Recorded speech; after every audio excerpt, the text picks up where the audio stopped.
Is a 50-50 joint physical custody presumption best for kids? Georgia does not have this presumption like a lot of other states, although legislation has been introduced a number of times in Georgia. Most of my divorce lawyer colleagues believe that a presumption of 50-50 is not best. They think that a schedule should more closely reflect what the parties did during their marriage. They also believe it will discourage people from leaving bad marriages because they don't want the bad parent to have half the time with the kids.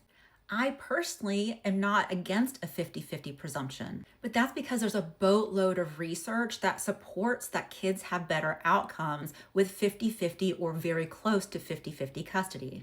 There's been about 65 to 70 psychological studies that support this, and kids tend to do better with grades, mental health, not using drugs. But here's the reality: no presumption is going to fit every family. So whatever the law says, there's going to be a lot of families where that just doesn't make sense, which is why it's so important to not leave that issue up to the judge unless you absolutely have to. The best thing for kids is for their parents to put their personal feelings about each other aside and come to an agreement that makes sense for your family. Because through agreement, you can really customize a parenting plan that takes everybody's concerns into account. A judge is not going to tailor a parenting plan to your family.